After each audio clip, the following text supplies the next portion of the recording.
EDF Production Hydraulique, acteur majeur de la gestion de l'eau dans le Grand Sud-Ouest, œuvre depuis de nombreuses années pour le développement durable de l'hydroélectricité. Quelles initiatives accompagnent le développement économique des territoires? Comment coordonne-t-on l'attention à l'environnement et la production électrique? Quelles sont les innovations pour améliorer la performance énergétique et la sécurité? Voici quelques faits marquants et concrets de l'année 2013 dans le Grand Sud-Ouest. Avec son programme Une rivière, un territoire développement, EDF innove en faveur du développement économique des vallées. Ce programme a pour objectif de créer de la valeur et des emplois locaux dans les domaines de l'eau, de l'environnement et de l'énergie. L'inauguration de l'agence Une rivière, un territoire développement Vallée de la Dordogne à Tulle en février et de l'agence Vallée des Pyrénées à Foix en novembre concrétise cette ambition au service des porteurs de projets et des PME locales. Et nous avons beaucoup de plaisir aujourd'hui d'être ici en Ariège pour l'inauguration de cette agence Une rivière, un territoire Vallée des Pyrénées et son bureau de Foix. Ces agences mettent en œuvre des outils concrets tels que les ateliers de l'innovation. Les premiers se sont déroulés en avril à Aurillac et avaient pour thème la méthanisation. Ces ateliers permettent aux porteurs de projets de partager leur expérience et de bénéficier de conseils d'experts. En juin, les ateliers des savoir-faire industriels à Tulle ont permis aux PME locales de mieux connaître les besoins et les conditions d'EDF en matière de sous-traitance. Innovation et gouvernance partagée étaient au cœur de la table ronde organisée en juin à l'espace EDF Basacle à Toulouse. À l'occasion du congrès de l'Association nationale des élus de la montagne, en octobre à Cauterets, EDF, partenaire de l'association, a mesuré l'intérêt des élus suscité par le programme Une rivière, un territoire.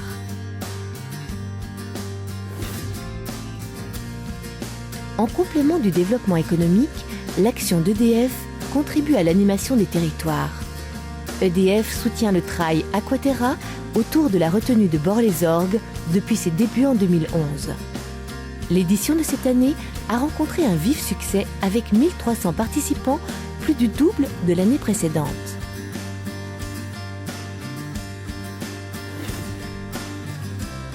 EDF développe l'accès de ses aménagements au public afin de faire découvrir le monde de l'électricité. En 2013, plus de 170 000 personnes ont été accueillies dans les espaces EDF du Grand Sud-Ouest ou à l'occasion de visites d'installations hydroélectriques comme celle organisée à la Jordanie en partenariat avec les associations locales. La première application numérique associant patrimoine hydroélectrique et pôle d'intérêt touristique, Hydro-Vallée Bigorre, a été créée à l'occasion des 60 ans du barrage de Cap-de-Long et de l'aménagement de Pranières. L'application propose vidéo, texte, réalité augmentée et géolocalisation.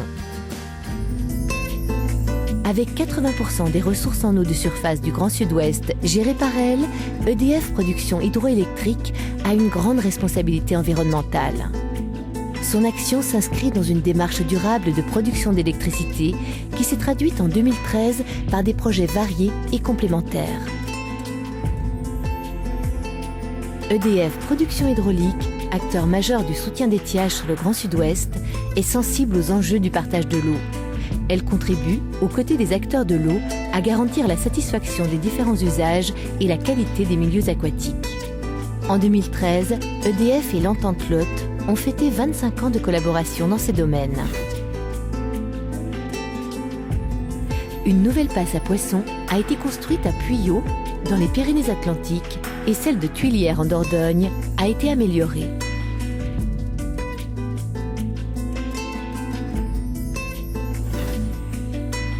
À Font-Romeu, dans les Pyrénées-Orientales, EDF a accompagné la mise en place d'une navette électrique ouvrant la voie à un nouveau mode de transport qui a fait l'unanimité des skieurs et des habitants. C'est un enjeu important que l'on a placé au même titre que nos enjeux de performance, de sécurité et d'environnement. En Vallée de Sceaux, EDF et ENPI ont soutenu une expérience de location de vélos à assistance électrique permettant aux touristes de se déplacer plus facilement dans la vallée et jusqu'au sommet du col de l'Aubisque. C'est formidable. Moi, l'année prochaine, j'ai mon vélo électrique. Je suis vraiment convaincue. Parce que l'hydroélectricité est une énergie de pointe qui doit répondre en un temps record au pic de consommation électrique, la performance énergétique des ouvrages est stratégique. EDF investit constamment dans l'entretien, mais aussi l'amélioration de ses installations afin de faire de l'hydroélectricité une énergie performante à la pointe du progrès. Les rénovations de groupes de production à Broma, dans l'Aveyron, et à Bort-les-Orgues, en Corrèze, ont duré chacun près d'une année et mobilisé de nombreuses entreprises locales.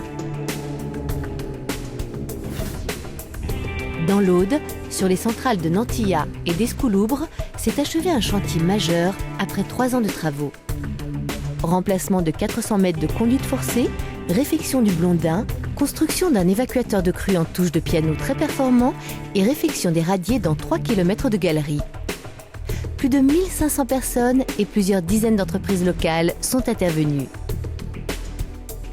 La nidification d'un couple de gypaètes à proximité de la centrale montre que les travaux ont pris en compte les contraintes environnementales avec succès.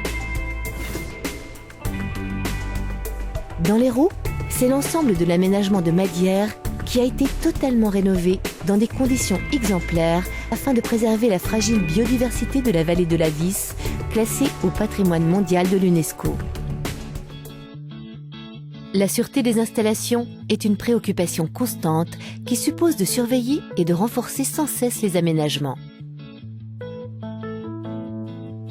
Notamment en cas de crue comme celle de juin 2013, où tous les agents étaient mobilisés afin d'intervenir sur les aménagements, mais aussi d'aider les populations touchées. Sur le barrage de Niort, en Ariège, la mise en place d'un liner est une solution innovante pour garantir l'étanchéité de l'ouvrage. Les premiers résultats qu'on obtient en termes de réduction de fuite sont extraordinaires. Afin de conforter sa sûreté et sa durée de vie, la conduite forcée de Miguelou, dans les Hautes-Pyrénées, a été entièrement repeinte lors d'un chantier exemplaire dans le parc national. Des mesures spécifiques ont été prises concernant l'utilisation des engins à moteur et la récupération des déchets afin de minimiser les impacts environnementaux. Dans le Nord-Aveyron, EDF prépare la vidange de la retenue de Saran afin de faire une inspection générale du barrage en 2014. À cette occasion, sera finalisé le percement d'une nouvelle galerie de vidange de fond qui garantit la sûreté à long terme de l'installation. Ces travaux, de 20 millions d'euros, mobilisent de nombreuses entreprises, majoritairement locales. Le remplacement de la vanne du barrage du Baous, dans le Tarn, s'inscrit dans les actions de sûreté des ouvrages et de leur capacité de résistance aux crues. Sur la conduite forcée du Portillon, en Haute-Garonne, l'installation d'une sorte de grue téléphérique, appelée Blondin, en facilitera l'entretien à l'avenir.